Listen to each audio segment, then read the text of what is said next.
Hello and welcome. I'm posting this video to give a little bit of help on our concepts of fallacies. A couple of things that I'd like to make a point though is that on your discussions you are open to edit your discussions before the due date. So in case you need to support your points or your claims, add examples, you're still welcome to do so. Fallacies are important because in philosophy we are very concerned in this chapter about logic. And identifying fallacies is a good way of understanding the useful tool of sound reasoning. And unfortunately, in our society, fallacies are all around us. Most of the time, you'll find them in political debates or political discussions, but a lot of times we find them in our day-to-day statements. And sometimes, in order for us to solve a problem or to understand an intention, we need to look at statements to see if they have any reasonable merit or if they actually make sense. You would be amazed if when you start to recognize or notice statements, the amount of fallacies that are surrounding us in our day-to-day world. So if we look at a political statement here, that we have a straw man fallacy, and this is a classic example. Let me go ahead and read the statement. I am a conservative because I do not believe that communism is the answer to social equalities.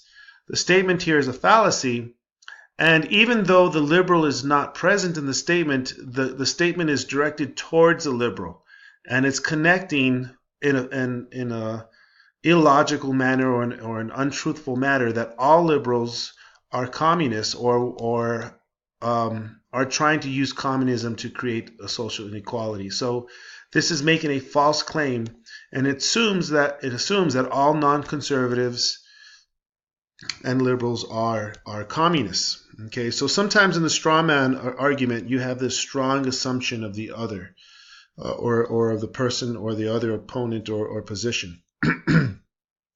Sometimes a straw man argument also makes a false statement about the other position. So if I give you another example here, my opponent is not tough on immigration.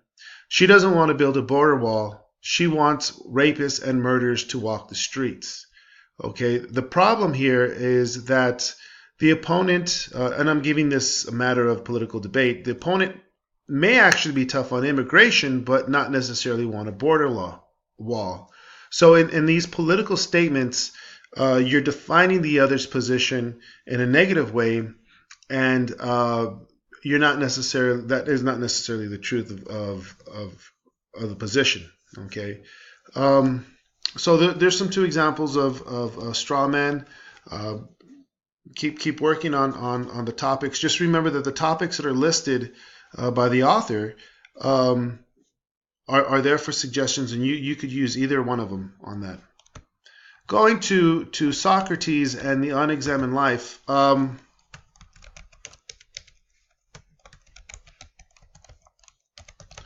Socrates was the foundation of what we want to call ethics. He's one of the first philosophers who just wasn't concerned with nature, but was also concerned with people's choice and action. What makes or what's driving Socrates is his experience in the Peloponnesian War, and many historians had made a point about his distrust with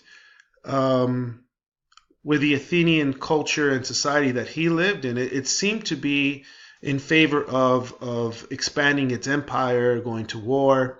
And he wasn't a very big fan of democracy. In fact, the democracy of the jury eventually sends him to death. And one of his points is that in killing him, they're actually harming themselves because they're losing this critical analysis. And so his life and death is actually a critical analysis of democratic conventions. They just because a majority of vote does not necessarily mean the majority vote is correct. In fact, if we look in history, there are many times where people in a society are supporting morally a wrong. And the classic example in American history is before 1850, many people in the South supported slavery. Just because you have the majority supporting something does not necessarily mean that it's a good thing.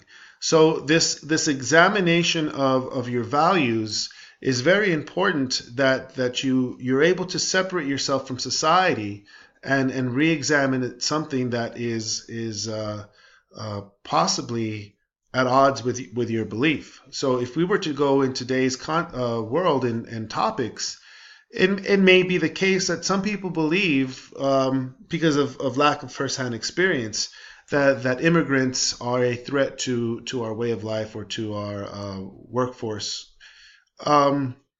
Sometimes we have biases and beliefs that are brought within our culture, and it takes another perspective of meeting somebody or seeing another place where you have an epiphany, meaning that you have a realization that many of your assumptions were wrong.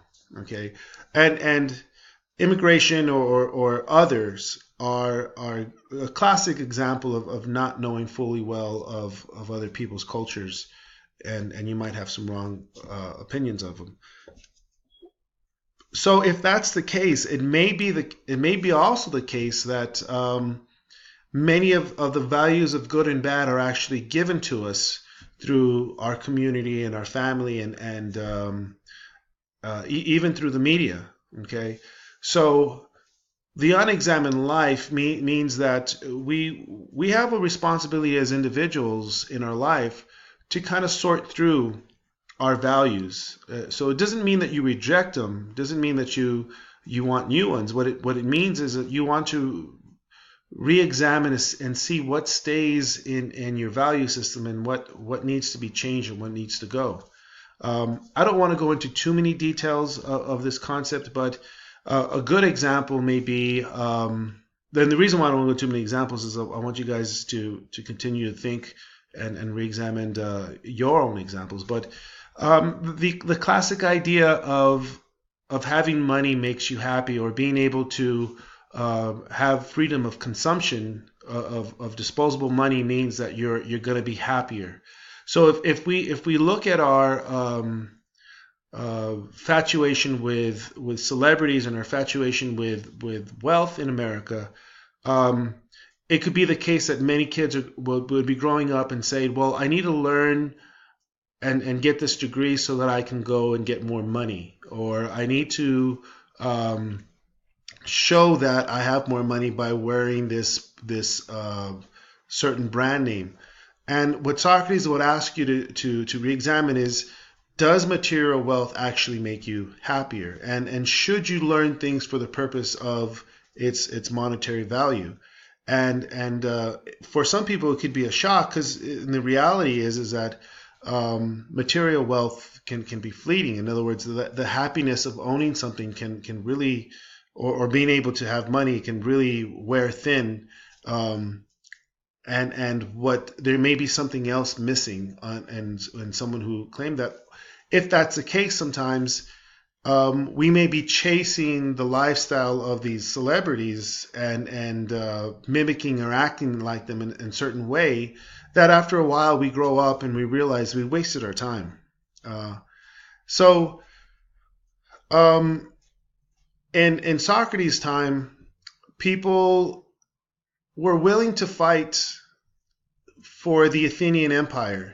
And they were brought up with Achilles, and they were brought up with Hector and Ajax, all the literary figures of Homer. And he even questions this warlike literature and history that may have formed an Athenian to go headlong into war without questioning it, without looking about who's really benefiting in a war.